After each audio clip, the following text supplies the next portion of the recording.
who's actually going to get the most out of the Lincoln Electric PRO MIG 180T, and who should walk away before spending the cash. Is this the right machine for a weekend hobbyist who only drops a bead now and then, or does it belong in a shop where a small business is cranking out frames all day?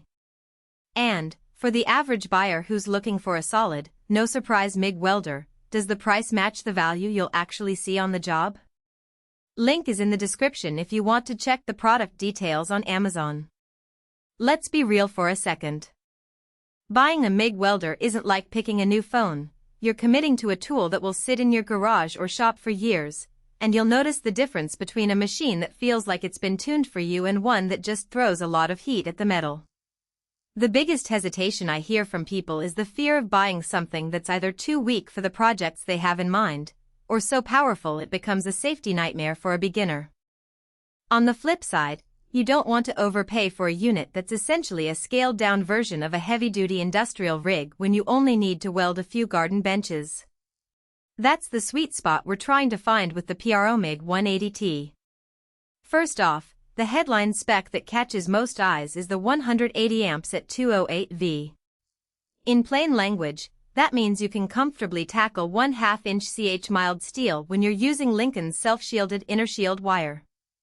If you've ever tried to weld a 1/4-inch pipe with a 120 amp machine, you know the frustration of constantly adjusting settings and still ending up with a weak bead. The 180 amp output gives you a comfortable margin to pull a solid weld without hunting for that perfect voltage curve every time you change thickness. For a small auto body shop or a serious DIYer who builds custom frames, that extra headroom is a genuine time saver. Now, let's talk about the Precision Full Adjustment Drive System. It's not just a buzzword.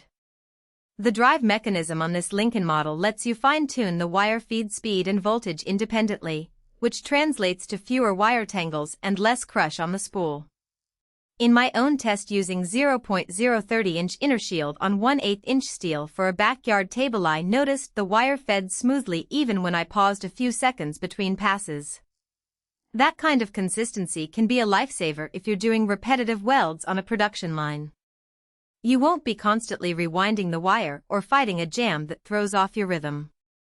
One of the most practical strengths that people often overlook is the Brastebra SS gun connection.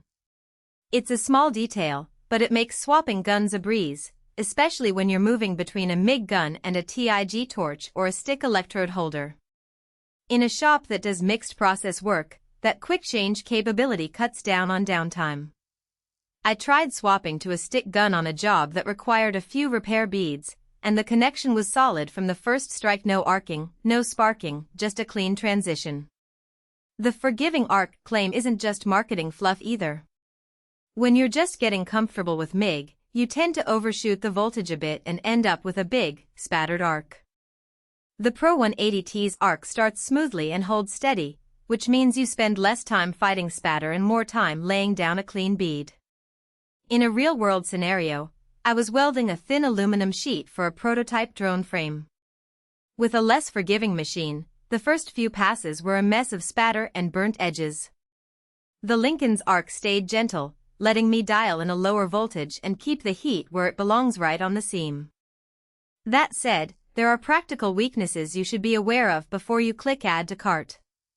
The unit runs on a 208-volt supply, which is standard for many commercial shops, but it can be a hurdle for a typical home garage that only has 120-volt outlets. You'll need a dedicated 208V circuit or a step-up transformer, both of which add cost and installation effort. If you're a hobbyist with just a single-phase 120V service, you'll either have to settle for reduced performance or invest in an electrical upgrade that may not make sense for occasional use. Another thing that shows up once you put the welder through a day of work is the weight. At roughly 70 pounds, the 180T isn't a portable hand-carried tool you can toss in the back of a pickup and set up on a job site in 5 minutes. It's designed to sit on a bench or be bolted down. For a mobile contractor who needs to move between sites daily, that weight could be a deal-breaker. On the other hand, if your workflow is stationary, say, you have a dedicated welding table in your garage, the heft actually contributes to stability and reduces vibration during longer runs. A common question that pops up is about consumable cost. Lincoln's inner shield wire.